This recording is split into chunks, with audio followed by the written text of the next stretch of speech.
The human ship Harmony's Edge moved slowly through space toward the bright blue planet ahead. Ambassador Deho stood at the main window watching the alien world grow larger. His hands were steady, but his heart beat fast. Today would change everything between humans and the Velthari Empire. "Sir, their ship is approaching," said Communications Officer Yu Jin from her station. Her voice was calm and professional, but Deho could hear the excitement underneath.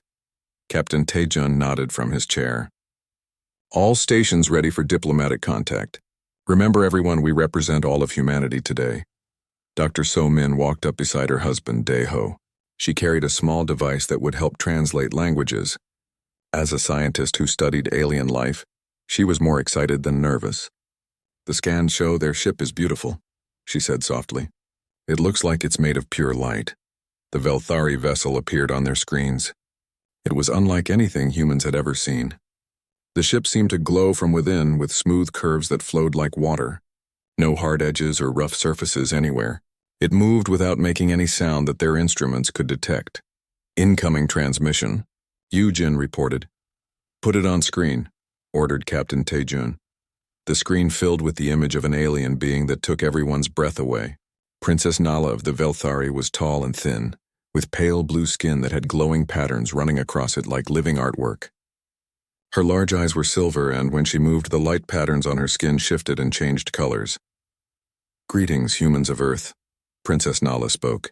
Her voice was musical, but there was something cold about it. "I am Princess Nala, daughter of Emperor Thane, speaking for the Velthari Empire. We come to discuss peace between our peoples." Ambassador Deho stepped forward and bowed respectfully. "Your Highness, I am Ambassador Deho. We are honored that you came personally to meet with us. This is a historic day." Princess Nala's silver eyes studied the humans on the screen. Behind her stood two other Velthari. One was clearly a military officer with darker blue skin and sharp, alert eyes. The other appeared to be some kind of scholar, with lighter skin and curious expressions. "I am General Cora," said the military officer. Her voice was even colder than the princess. "I will ensure the princess stays safe during these meetings." The scholar stepped forward with interest. "And I am Scholar Ren. I study different species and their ways. Your people are quite unusual." Princess Nala raised a hand to quiet her companions. "We will come aboard your vessel in 1 hour. Prepare a suitable meeting space." She paused and looked directly at Dr. Somin. "You are the one who studies alien biology, yes? I have read your research papers. Quite primitive, but showing some basic understanding." Dr. Somin felt her cheeks grow warm, but kept her voice steady. "Thank you, Your Highness. I look forward to learning from your people as well." "Learning," Princess Nala repeated with what might have been amusement. "Yes, there is much your species could learn. Your research on reproduction particularly shows how far behind you are." The transmission ended, leaving the human crew in silence. Finally, Chef Hyunwoo spoke up from where he had been watching. "Well, she seems friendly." "She's testing us," said Dr. Somin. "Their species is much older than ours. They probably think we're like children." Captain Taejun stood up. "Then we show them what humans can do. Hyunwoo, prepare your best meal. Jin-ee, make sure all ship systems are perfect. Yu-jin, prepare the main meeting room. Everyone else, remember your training." 1 hour later, the Velthari came aboard. Princess Nala was even more impressive in person. She stood nearly 7 feet tall, and her skin patterns glowed brighter under the ship's lights. General Cora looked around with suspicious eyes, clearly ready for any threat. Scholar Ren, however, seemed fascinated by everything he saw. "Your ship is so solid," Princess Nala observed as they walked through the corridors. "All these hard surfaces and sharp corners. Do you not find it uncomfortable?" "We like things we can touch and feel," explained Ambassador Deho. "It makes us feel secure." "How strange," Princess Nala murmured. "We prefer spaces that flow and change. Fixed things seem so limiting." They entered the main meeting room where a large table waited with chairs adjusted for the Velthari's height. Chef Hyunwoo had prepared a variety of human foods, carefully chosen to be safe for alien biology according to Dr. Somin's research. As they sat down, Scholar Ren immediately began asking questions about the food, the furniture, and human customs. Princess Nala, however, seemed more interested in studying the humans themselves. "Tell me," she said suddenly, "why did you bring mates on a diplomatic mission?" She looked between Deho and Somin, then at Captain Taejun and Yu Jin. Is it not more efficient to work without such distractions? Daeho and Somin exchanged glances. Your Highness, our marriages make us stronger, not weaker. We support each other and work better as teams. Princess Nala's patterns shifted to what might have been confusion. Among my people, we create new life through pure mental energy sharing. It takes only minutes and requires no emotional attachment, much more efficient than your biological processes. But don't you form emotional bonds with your partners? Asked Dr. Somin. Emotional bonds? General Korra spoke up with disgust. Such things cloud judgment and waste time. The Velthari achieve greatness through pure logic and intellect. Scholar Ren looked uncomfortable with his general's words but said nothing. Princess Nala studied the human couples again. You spend so much time on what you call romance and courtship. All that energy could be used for advancement and learning. Your species could achieve so much more without these primitive biological drives. Captain Taejun spoke carefully. Your Highness, we believe that love and partnership give us reasons to achieve great things. We work hard not just for ourselves but for those we care about. How inefficient, Princess Nala replied. But there was something in her voice that suggested curiosity, rather than dismissal. The meeting continued for several hours, with both sides sharing basic information about their cultures and discussing the possibility of peace. But Princess Nala kept returning to questions about human relationships, as if trying to solve a puzzle she couldn't understand. When the Velthari finally returned to their ship, Scholar Ren lingered for a moment. Your people are different from what we expected, he said quietly to Dr. Somin. Perhaps there is more to learn here than we thought. As the aliens left, Dr. Somin turned to her husband. She thinks we're primitive because of how we love each other. Daeho took her hand gently. Then maybe it's time to show her that love isn't weakness. It's our greatest strength. Outside the ship's windows, both vessels hung in space, two very different species beginning a conversation that would change both of their worlds forever. 3 weeks had passed since the first meeting, and Princess Nala found herself spending more time aboard the human ship. The peace talks were going slowly, with both sides careful about every word. But the princess was growing curious about human daily life in ways that surprised even herself. She stood in the ship's kitchen, watching Chef Hyunwoo prepare the morning meal. His movements were quick and precise, but there was something else there too. He seemed to enjoy what he was doing, humming a soft tune while he worked. Why do you make the food so complicated? Princess Nala asked. Among her people, nutrition came from energy absorption. Simple, clean, efficient. Hyunwoo looked up with a smile. Because eating together is important to us. When we share good food, we share happiness too. He gestured to the dining area where crew members were gathering. Watch them, Princess Nala observed as the humans sat down together. They didn't just eat quietly like Velthari would. They talked, laughed, and shared stories. Captain Taejun asked about Yujin's family back on Earth. Dr. Somin told jokes that made everyone smile. Engineer Jin-ae showed pictures of her new nephew. They're wasting time, Princess Nala murmured, but she kept watching. Are they? Asked Scholar Ren, who had been quietly observing beside her. Look closer, Princess. See how relaxed they are? How they trust each other? This meal is building something. Later that day, Princess Nala watched the engineering team work on repairing a damaged sensor array. Jin-ae led the team, but she didn't just give orders like a Velthari supervisor would. She worked alongside her people, encouraged them when things went wrong, and celebrated with them when they succeeded. When one of the junior engineers made a mistake that could have been dangerous, Princess Nala expected Jin-ae to punish him. Instead, the chief engineer patiently showed him the correct procedure and made sure he understood why it mattered. Your people are very forgiving of failure, Princess Nala observed to Dr. Somin later. We believe people learn better from mistakes when they feel safe to make them, Somin replied. Fear makes people hide problems instead of fixing them. Princess Nala thought about this. In Velthari society, mistakes were seen as weaknesses to be eliminated. But she had noticed that the human crew seemed to learn and improve faster than expected. The real test came during the 4th week when Yujin became ill. It started as a simple virus, nothing dangerous, but it left her weak and unable to work. Princess Nala expected Captain Taejun to assign her duties to someone else and move on. Instead, something strange happened. The captain seemed distressed. He visited Yujin in the medical bay every few hours, bringing her favorite foods and staying to talk with her. His work efficiency dropped noticeably, and he made small mistakes he normally wouldn't make.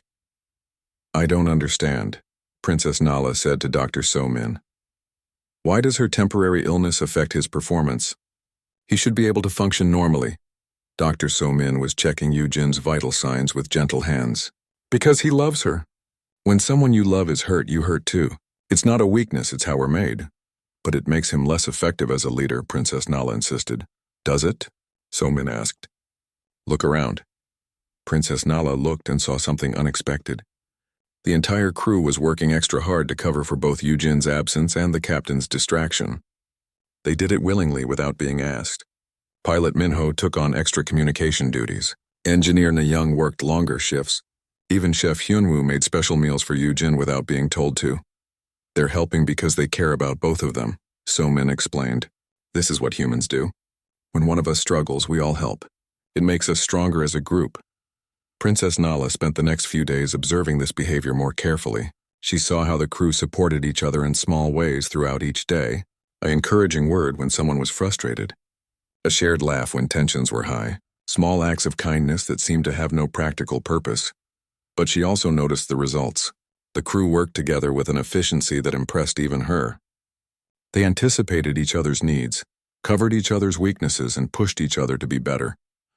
When problems arose, they solved them quickly because everyone contributed their best ideas without fear. "Your people fight very hard for each other," General Korra observed during one of their evening meetings. She sounded puzzled rather than approving. "That's because we have something worth fighting for," Captain Taejun replied. Yu-jin was back on duty, still a little weak but determined to work. He kept glancing at her to make sure she was okay, but why? Princess Nala asked. "You could achieve more if you focused only on logic and efficiency. These emotional attachments seem to cause more trouble than benefit." Ambassador Daeho and his wife exchanged one of their looks. Princess Nala had seen them do this many times, communicating without words in a way that seemed almost magical. "Your Highness," Daeho said carefully, "may I ask about your family? Do you have siblings or parents you care about?" "Of course I have family," Princess Nala replied. "Emperor Thane is my father. But our relationships are based on duty and respect, not these chaotic emotions you display." "Don't you ever miss them when you're away?" asked Yu-jin. "Don't you worry about their safety?" Princess Nala started to say no, then stopped. She did think about her father sometimes, wondered if he was well. When she had been young, before her royal training began, she remembered feeling something warm when he smiled at her accomplishments. But she had learned to push such feelings away as impractical. "Sometimes," she admitted quietly. Scholar Ren leaned forward with interest. "Princess, I've been thinking about what we've observed. These humans achieve remarkable cooperation through their emotional bonds. Perhaps we've been too quick to dismiss such things as primitive." General Korra made a disapproving sound. "Scholar, you spend too much time with them. Their weakness is becoming contagious." But Princess Nala was remembering more now. The warm feeling when her father praised her. The emptiness when she had to leave familiar places. The loneliness of always being perfect, always being above such common emotions. "Tell me more about this love you speak of," she said suddenly. "How does it work? How do you know when you feel it?" The humans looked surprised by her direct question. Finally, So-min spoke. "Love is when someone else's happiness becomes as important to you as your own. When you would sacrifice for them not because you have to, but because you want to. It's when you find someone who makes you better than you are alone," added Taejun, taking Yu-jin's hand. "It's choosing to be vulnerable with someone because you trust them completely," said Daeho. Princess Nala studied their faces as they spoke. There was something in their expressions she had never seen among her own people. A warmth, a certainty, a kind of strength that came from connection rather than isolation. "And this makes you stronger?" she asked. "Much stronger," Yu-jin said softly. "When I was sick, I got better faster because I knew everyone cared about me. When we face danger, we fight harder because we're protecting each other. When we explore new worlds, we're braver because we're not alone." That night, Princess Nala stood alone in her guest quarters, looking out at the stars. For the first time in her long life, she felt truly curious about something her people had always dismissed. Maybe the humans weren't as primitive as she had thought. Maybe they had discovered something the Velthari had lost along their path to perfection. Outside her window, she could see human crew members working the night shift. They moved with purpose and coordination, but also with something else. They moved like they belonged together, like they were part of something larger than themselves. For the first time, Princess Nala wondered what that might feel like. The peace negotiations had reached a difficult point. For 6 weeks, both sides had talked about trade agreements, territorial boundaries, and technology sharing. But every discussion seemed to end in disagreement. The humans wanted cooperation and mutual respect. The Velthari wanted clear hierarchies and logical arrangements. Ambassador Deho sat in his private office, reviewing the latest proposals. Nothing was working. The two species thought too differently about everything. He rubbed his tired eyes and looked at the family photo on his desk. His wife Somin, his children back on Earth, his parents who had raised him to believe in the power of understanding between different peoples. A soft chime announced someone at his door. "Come in," he called. Princess Nala entered, but she looked different somehow. Less formal, more thoughtful. She had been spending more time with the crew lately, asking questions about their personal lives, their customs, their ways of thinking. "Ambassador," she said, sitting across from him, "these talks are not going well." "No, Your Highness, they're not," Deho agreed honestly. "Our peoples seem to want very different things." Princess Nala was quiet for a moment, her skin patterns shifting to colors Deho had learned meant deep thinking. "Perhaps the problem is that we're trying to understand each other through words alone. Words can lie or be misunderstood. What do you suggest?" Deho asked. "I have an idea, but General Korra will not like it. Neither will your Earth government, probably." Princess Nala leaned forward. "What if we tried a true cultural exchange? Not just meetings and formal talks, but actually living with each other for a time?" Deho raised his eyebrows. "You mean like student exchanges?" "Something like that. A few individuals from each species would live among the other for several months, not as diplomats or representatives, but as, what do you call them? Guests? Friends?" The idea was bold, maybe even dangerous. But Deho had seen how much Princess Nala had changed during her weeks aboard their ship. She was still proud and formal, but there was warmth in her that hadn't been there before. "It's worth considering," he said carefully. "But who would participate?" Princess Nala's patterns brightened. "I would go first. I would stay here on your ship and live as your people do. You would come to our world and experience Velthari society. You would do that? Leave your own people for months?" "Yes." Her voice was firm, but Deho heard something else there. Excitement, maybe even eagerness. "I want to understand what makes humans so unified, so willing to sacrifice for each other. Your cooperation abilities exceed our predictions." The next morning, Deho presented the idea to both delegations. As Princess Nala had predicted, the reactions were not positive. General Korra stood up angrily. "Absolutely not. Princess, this is madness, living among aliens for months. You could be contaminated by their primitive thinking. You could lose your clarity of mind." Captain Taijun looked worried too. "Ambassador, with respect, keeping a member of alien royalty aboard our ship for that long would be a huge responsibility. If anything happened to her." But Scholar Wren was nodding thoughtfully. "Actually, General, this could provide valuable research data. We could learn much about human social structures and decision-making processes." "Research?" General Korra snapped. "This isn't about research. This is about the princess wanting to play with her new pets." Princess Nala's skin flashed bright red. "General, you forget yourself. I am not playing. I am trying to solve a problem that formal diplomacy cannot handle." The argument continued for hours. Messages were sent to Earth and to the Velthari homeworld. Politicians and military leaders debated. Scientists calculated risks. In the end, it was Scholar Wren who convinced the Velthari Council, and Dr. So Min who convinced Earth's government. "Knowledge is power," Scholar Wren had argued. "If we understand humans better, we can deal with them more effectively in the future. Sometimes you have to trust people before they'll trust you," Dr. Somian had told the Earth Council. "This princess is changing. She could become a bridge between our peoples." 2 weeks later, the arrangements were finalized. Princess Nala would stay aboard the human ship for 6 months. Ambassador Deho would spend the same time on the Velthari homeworld. A small team from each species would support the exchanges. On the day the formal exchange began, Princess Nala stood in what would be her new quarters for the next half year.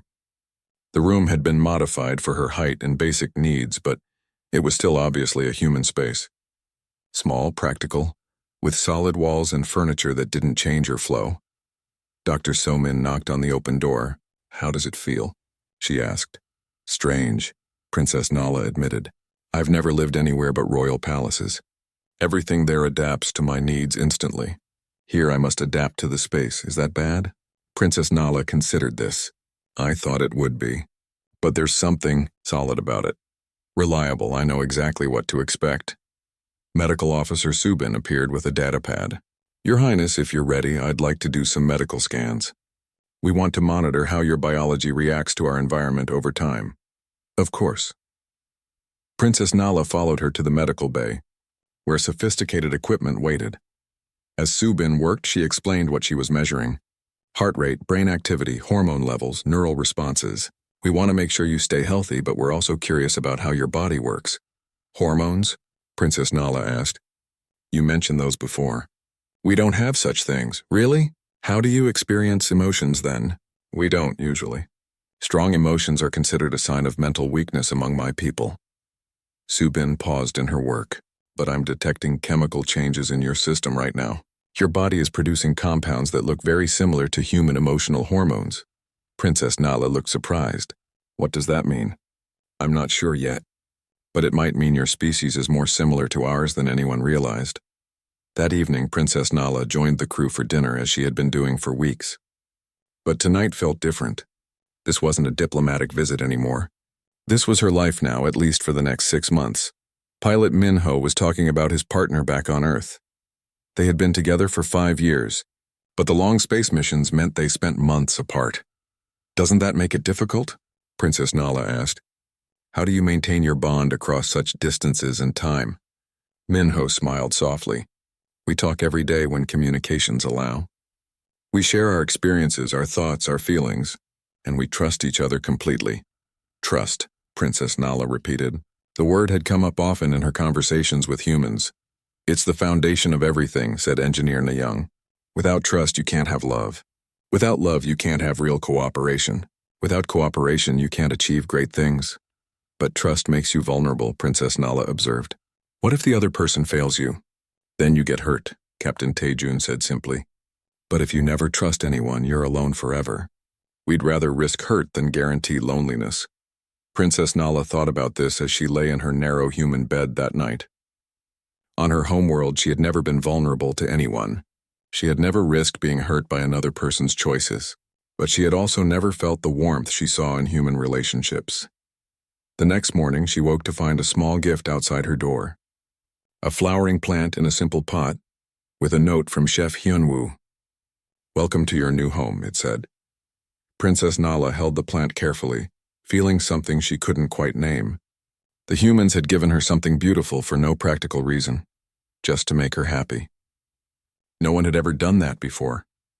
As she placed the plant on her small desk, she realized that this experiment in living like a human might change her in ways she couldn't predict. For the first time in her long life, that possibility didn't frighten her. It excited her.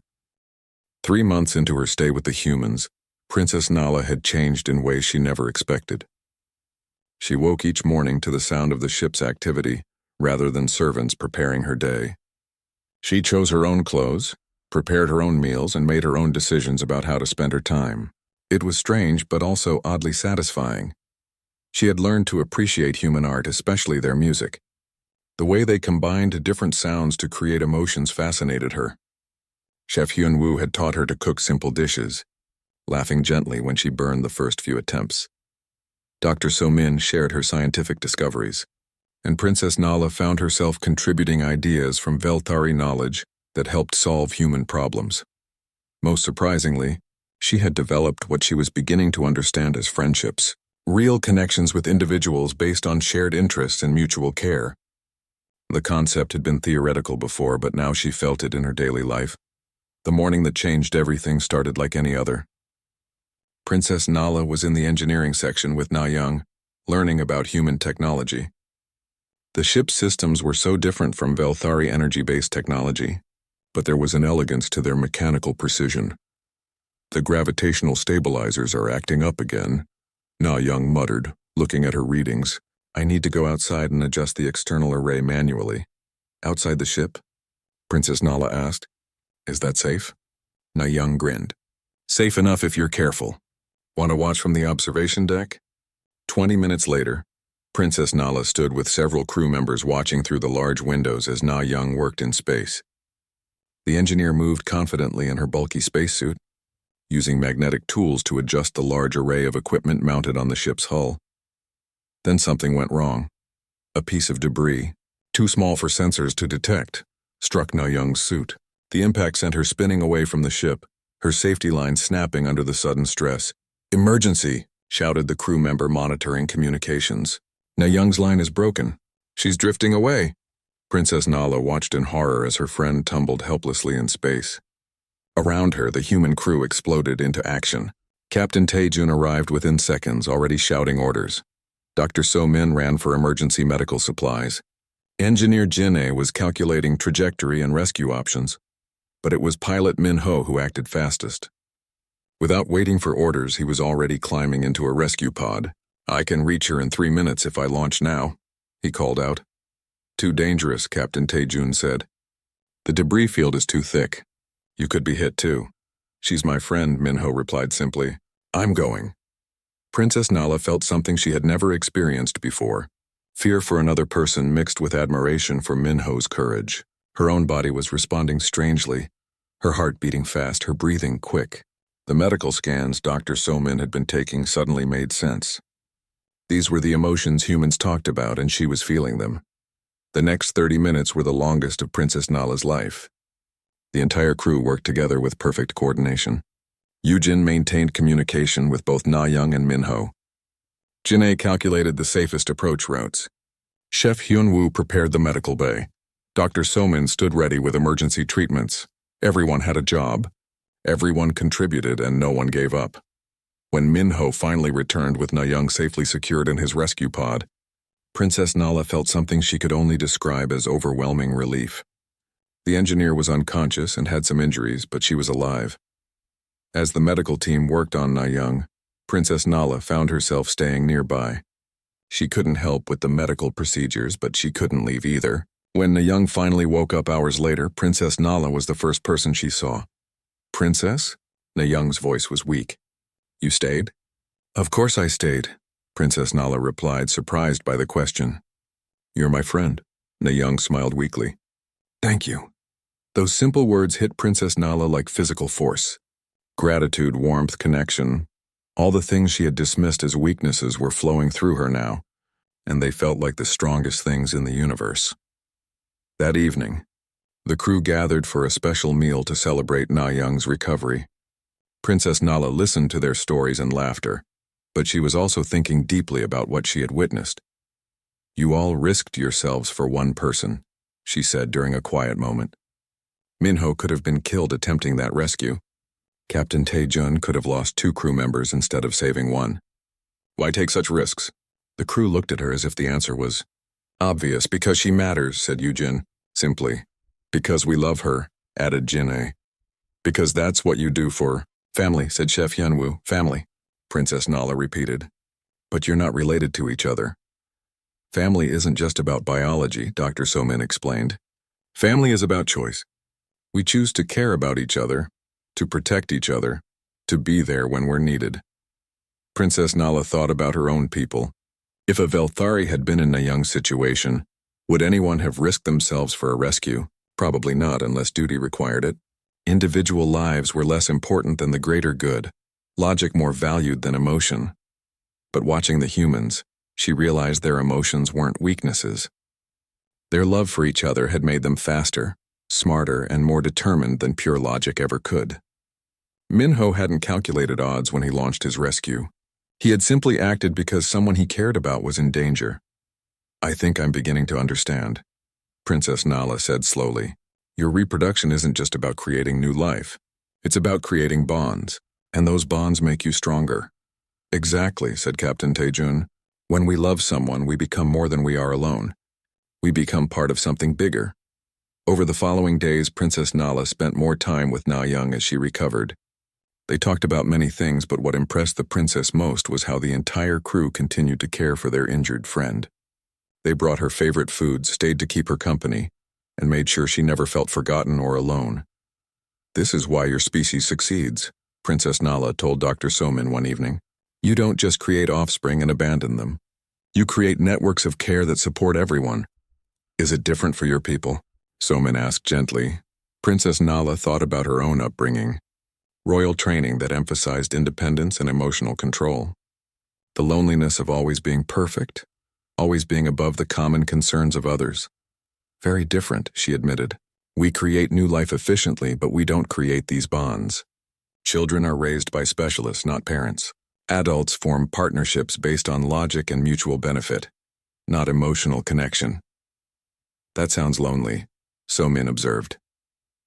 For the first time, Princess Nala admitted the truth she had been avoiding. "It is lonely. I have been lonely my entire life, and I didn't even know it until I came here." That night, Princess Nala stood again at her window, looking out at the stars. But instead of feeling isolated as she once had, she felt connected to the sleeping crew around her. She thought about Nayang recovering in the medical bay, about Minho's courage, about the way everyone had worked together to save their friend. She understood now that what she had always dismissed as primitive biological drives were actually humanity's greatest achievement. They had learned to create bonds stronger than duty, connections deeper than logic, love more powerful than fear. For the first time in her long life, Princess Nala felt like she belonged somewhere. Not because of her royal status or her species, but because people cared about her as an individual. She had discovered something her people had lost in their pursuit of perfection: the joy of truly belonging to others and having them belong to her. The realization should have frightened her. Instead, it filled her with a warmth she never wanted to lose. The day Princess Nala was supposed to return to her own people arrived like an unwelcome storm. 6 months had passed and the cultural exchange was officially over. But as she stood in her quarters packing the few belongings she had acquired during her stay, she felt something she had never experienced before. She didn't want to go home.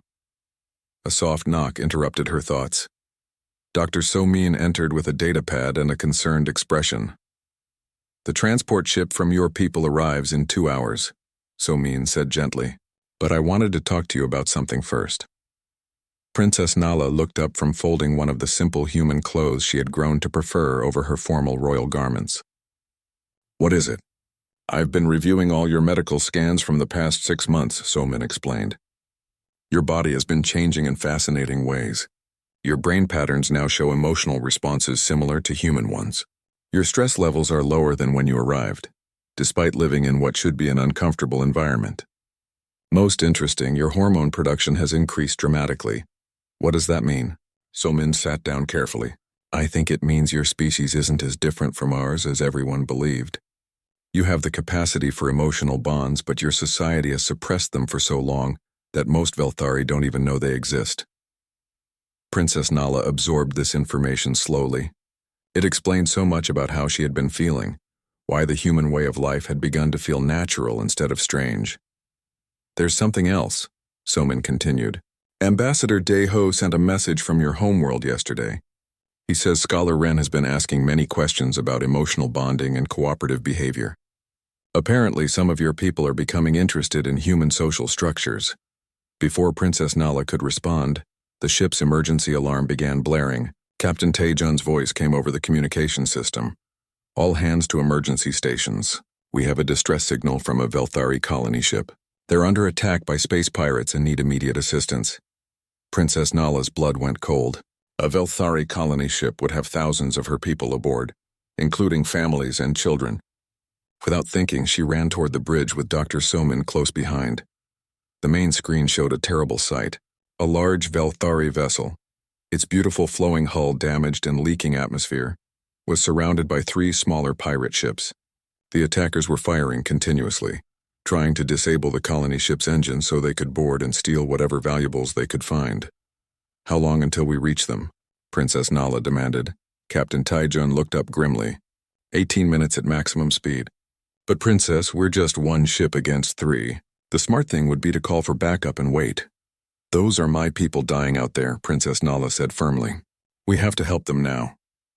"She's right," said Yujin from her station. "The colony ship's shields are failing. They won't last long enough for backup to arrive." Princess Nala watched the human crew spring into action with the same coordination she had seen during Na Young's rescue. But this was different. This was combat, and they were heavily outnumbered. Logic said they should wait for better odds. But logic wasn't what drove humans, she had learned. Love was. "Why are you doing this?" she asked Captain Tae-jun as the ship accelerated toward the battle. "These aren't your people. You don't have to risk yourselves." The captain looked at her with surprise. "Princess, they're your people. That makes them important to us." The words hit her like a physical blow. The humans were willing to risk their lives for strangers simply because those strangers mattered to someone they cared about. It was the ultimate expression of everything she had learned about human bonding and cooperation. The battle that followed was intense, but brief. The human ship, smaller and more maneuverable than the pirates expected, used clever tactics and perfect teamwork to disable two of the attacking vessels quickly. The third pirate ship, realizing they were outmatched, fled into deep space. As the human crew worked to help repair the damaged colony ship, Princess Nala found herself speaking with the Velthari survivors. Their gratitude was overwhelming, but what struck her most was their amazement at the humans' actions. "They risked themselves for us," said one elderly Velthari. "We are strangers to them, yet they came to our aid without hesitation." "They could have been killed," added a younger colonist. "Why would they do such a thing?" Princess Nala looked back at the human crew, still working tirelessly to help people they had never met before. "Because that's who they are," she said simply. That evening, as the colony ship limped toward safety with human escort, Princess Nala made a decision that would change the course of both species' futures. "I want to stay," she told the assembled crew in the main meeting room. General Cora, who had come aboard the rescue ship, stood up angrily. "Princess, you cannot be serious. Your duty is to your people and your empire." "My duty is to build a better future for both our peoples," Princess Nala replied calmly, "and I can't do that if I go back to the old ways of thinking." "The Emperor will not approve," warned General Cora. "Then I will speak with him directly," Princess Nala said. "I will tell him what I have learned here. I will show him that cooperation is stronger than domination, that emotional bonds create unity that pure logic cannot match." Scholar Ren, who had remained quiet during the general's protests, finally spoke. "Princess, I have been conducting similar observations on the Velthari homeworld. Ambassador Deho has shown us remarkable things about human society. Perhaps it is time for both our species to learn from each other." Over the following weeks, Princess Nala worked tirelessly to establish something unprecedented, a permanent mixed community where humans and Velthari could live and work together. The colony ship survivors, impressed by human courage and cooperation, volunteered to be the first Velthari participants. The project faced enormous resistance from both governments. Many humans worried about alien contamination of their culture. Many Velthari saw it as abandonment of their superior ways. But the survivors of the pirate attack became powerful advocates, and slowly, support grew. A year later, Princess Nala stood in the central garden of New Harmony Station, the first integrated human Velthari community. Around her, children of both species played together, learning each other's languages and customs. Human engineers worked alongside Velthari energy specialists, combining their technologies in ways neither could achieve alone. Families of both species shared meals, celebrated achievements, and supported each other through difficulties. Scholar Ren approached her, his skin pattern showing the warm colors she had learned meant happiness. Over the months of working together, something had developed between them that she now recognized as love. Not the energy-based reproduction of traditional Velthari, but the deep emotional and physical connection humans had taught her about. "The Earth government has approved expansion to 3 more stations," Ren reported, "and the Velthari Council has agreed to send 1,000 volunteers for the next phase." Princess Nala smiled, an expression that had become natural to her. "And what about us? Are you ready for the next phase of our own experiment?" Ren's pattern shifted to the deep blue that meant serious affection. "I've been ready since the day I realized that everything my people taught me about emotional bonds being weakness was wrong. You've shown me that love is the strongest force in the universe. That evening, Princess Nala gave a presentation to a group of young Velthari who had recently joined the community. They were struggling with the same confusion she had once felt about human customs. "Why do humans spend so much time on relationships?" asked one young male. "It seems inefficient." Princess Nala thought back to her first meeting with the human crew, when she had asked almost the same question. "I used to think the same thing," she admitted. "I thought human reproduction was primitive and wasteful. But I learned that it's not about reproduction at all. It's about connection." "Connection?" asked a young female. "When humans bond with each other, they become more than the sum of their parts. They become stronger, smarter, more creative, more determined. They achieve things that isolated individuals never could." She gestured toward the window, where they could see human and Velthari families enjoying the evening together. What I once dismissed as primitive biological drives was actually humanity's greatest discovery. They learned how to create bonds stronger than duty, love deeper than logic, cooperation more powerful than competition. One of the young Velthari raised her hand. "But Princess, doesn't that make us vulnerable? If we care about others, can't we be hurt when they disappoint us?" Princess Nala nodded. "Yes, love makes you vulnerable, but it also makes you brave. It makes you willing to sacrifice for others, to work for something bigger than yourself. The humans risk their lives to save strangers because of love. They achieve impossible things because of love. They build societies that last because of love." She looked around at the young faces watching her, some still skeptical, others beginning to understand. "What I learned from humans is that reproduction isn't just about creating new life. It's about creating new possibilities. When we bond with others, when we choose to care about them and let them care about us, we become part of something eternal and beautiful."